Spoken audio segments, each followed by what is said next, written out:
फिर आ गए, तुमने नेक्स्ट वीडियो पे क्लिक कर दिया, यानी तुम्हें आज चैप्टर ख़त्म करना ही है। तो हमने पिछले वीडियो में बात की थी कि कितना अच्छा हो सकता है हमारे लिए डैम। और पंडित जवाहरलाल नेहरू ने, जो मैंने पिछले वीडियो में नहीं बताया था तुम्हें, एनसीईआरटी में बहुत इंपॉर्टेंट लाइन है कि डैम्स को उन्होंने फ्यूचर का टेम्पल कहा है, यानी भविष्य में जो मंदिर होंगे तो वैसे ही दिखेंगे, क्योंकि डैम लोगों को प्रॉस्पेरिटी देता है। एक पहले तो बहुत सारा जब बनता है तब बहुत सारे लोगों को रोजगार देता है। रोजगार यानी, अब मेरे को इंग्लिश वर्ड भूल गया यार रोजगार का। एम्प्लॉयमेंट, एम्प्लॉयमेंट देता है, ठीक है। तो अभी बात हो रही थी, सब अच्छा अच्छा डैम से स्टोरी चल रही थी। अभी बैक स्टोरी पे चलो, जब डैम बनता है तो क्या क्या दिक्कत होती है, ठीक है। सबसे पहले हमने बताया था कि ये रिवर फ्लो हो रही है, ठीक है। अभी हम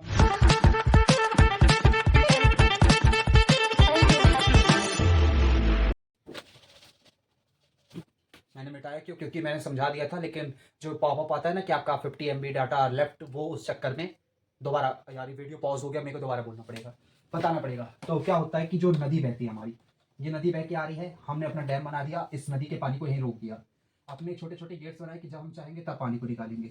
तो इससे दिक्कत क्या हुई, अभी तक तो सब बढ़िया चल रहा था। पहली दिक्कत क्या हुई, जब हमने ये डैम्स बनाए, ये स्ट्रक्चर बनता है जब, तो एक दिन में नहीं बनता, और एक थोड़ी सी जगह पे नहीं बनता, एक काफ़ी बड़ी जगह चाहिए रहती है। यानी 100-200 एकड़ ज़मीन जो होती है वो छोटी रहती है। गांव के गांव खाली होते हैं, 5-6 गांव तो ऐसे ही गायब हो जाते हैं इस जगह के लिए, ठीक है, इस जगह पे आने के लिए।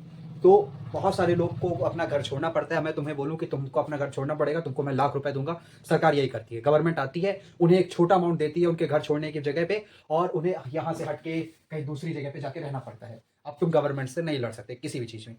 तो बहुत सारे लोग लैंडलेस हो जाते हैं, पहला पॉइंट, लैंडलेस कर देता है बहुत सारे लोगों को, ठीक है। दूसरा पॉइंट क्या है, अब यहाँ पे जो पेड़ लगे हुए थे, गाँव है ऐसी जगह पे बनता है जो शहर से बाहर होती है, वहाँ पे हमारे पेड़ लगे हुए होते हैं। तुम ट्रेन से कहीं घूमने जाओ, वहाँ पेड़ होते ही होते हैं, रास्ते में तुमको दिखते हुए जाते हैं। वैसे टाइप के गाँव पे पेड़ वेड़ जो है, अब ये सारी चीजें दब जाने वाली है, क्योंकि यहाँ पे आने वाला है मैट्रिक्स ऑफ टन पानी। मैट्रिक ऑफ टन यानी जब बहुत सारा पानी आता है, एक गिनती नहीं हो सकती, इतना पानी आ रहा है, टन्स में पानी आ रहा है। देख ही रहे हो तुम फ्लो, अगर तुमने नहीं देखा डैम तो अब जाके देख लेना। इतना पानी आने वाला है तो ये पूरे पेड़ खराब हो जाएंगे, तो बहुत सारा वेजिटेशन हमारा खराब होता है। तो एक पॉइंट तो हो गया वेजिटेशन।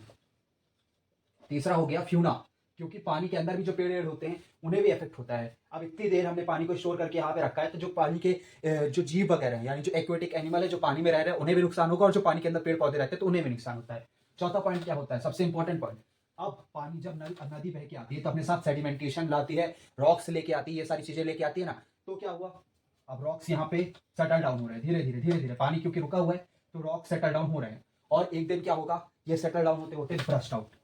अब ये जगह खुल गई है, पानी बहने वाला है ये पूरे में। तो जो लोग यहाँ रह रहे थे कि डैम का पानी तो यहीं से जाता है, डैम का पानी तो यहीं से जाता है, तो इनको क्या दिक्कत होगी, जिस दिन ये टूटेगा तो ये सारी चीजें डूब जाएंगी। और यही होता है डिस्ट्रक्टिव, जिसमें लाखों से लाखों लोग मर जाते हैं डैम्स टूटने के कारण। तो आर्टिफिशियल तरीके से सबसे ज्यादा डिस्ट्रक्शन जो कर सकते हैं हम, तो वो डैम से होता है। तो अभी तक तो हमने अच्छी चीजें पढ़ी थी, लेकिन ये सारी डैम्स के नुकसान भी है। अब इन डैम्स के नुकसान को रोकने के लिए हमने बहुत सारे मूवमेंट किए, बहुत सारे अभियान चलाए, जिससे हम ये जो डैम्स का हम यानी हमारा मूवमेंट का मतलब ये नहीं था, मोटिव ये नहीं था जो चलाया गया सरदार सरोवर डैम का बनाते टाइम, या फिर हम केरला की स्टोरी पढ़े तो वहाँ पे भी डैम्स बनाते टाइम हमने मूवमेंट चलाए। इसका ये मतलब नहीं था कि हमें डैम से दिक्कत, हमें दिक्कत थी कि यहाँ पे जो हम मटेरियल यूज़ कर रहे हैं वो अच्छा हो, और जो सेडिमेंटेशन है, जो हमारी वेजिटेशन है, जो लोगों को हम हटा रहे हैं, उन्हें अच्छे से रहने की जगह दें। सेडिमेंटेशन के लिए कुछ काम करें, बीच बीच में उसकी साफ सफाई होनी चाहिए। और जो पेड़ हम काट रहे हैं जितने, इन सब के लिए उतने हम कहीं और शिफ्ट करके लगाएं उन पेड़ों को। तो ये सारी चीज़ों को लेके मुद्दा हमने बहुत सारे मूवमेंट किए। तो चलो पहले मूवमेंट को लिख लेता हूँ और एक एक करके थोड़ी थोड़ी स्टोरी बताता हूँ, वरना वीडियो लंबी हो जाएगी।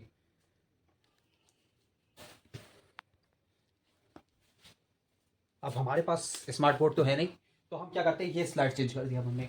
अब हम दो मूवमेंट के बारे में पढ़ने वाले हैं। एक है नर्मदा बचाओ मूवमेंट, जो कि तुम्हारे एग्जाम के पर्पज से थोड़ा इंपॉर्टेंट हो सकता है। और दूसरा मूवमेंट है थेरी डैम मूवमेंट। इसमें क्या हुआ था नर्मदा वाले में, सुन लो, कि जब हम ये डैम्स बनाते हैं तो हम बहुत सारे लोगों को यहाँ से बोलते हैं कि तुम निकलो भैया, गो आउट, आप तुम्हारी यहाँ पे कोई जगह नहीं है, और इनको कंपनसेशन में देखते हैं थोड़ा पैसा।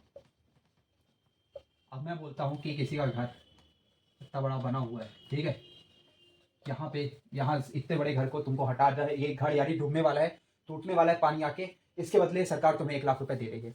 और यानी कुछ ऐसा अमाउंट दे रही है जो कि तुम्हारे घर के अमाउंट से बहुत ही कम है, क्योंकि तुम लैंड भी दे रहे हो, अपना स्ट्रक्चर भी दे रहे हो, और तुमको बोलते हैं कि तुम ये जगह छोड़ो, कहाँ जाते हो हमको उससे कोई मतलब नहीं, तुम जाओ।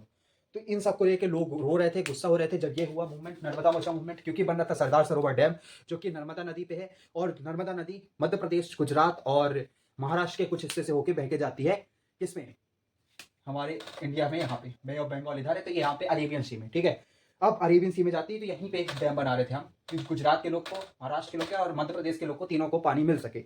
अब लोगों को हटा दिया हमने, तो ये सारे लोग गुस्सा होके मूवमेंट करने लगे, और ये मूवमेंट बहुत सारा चला।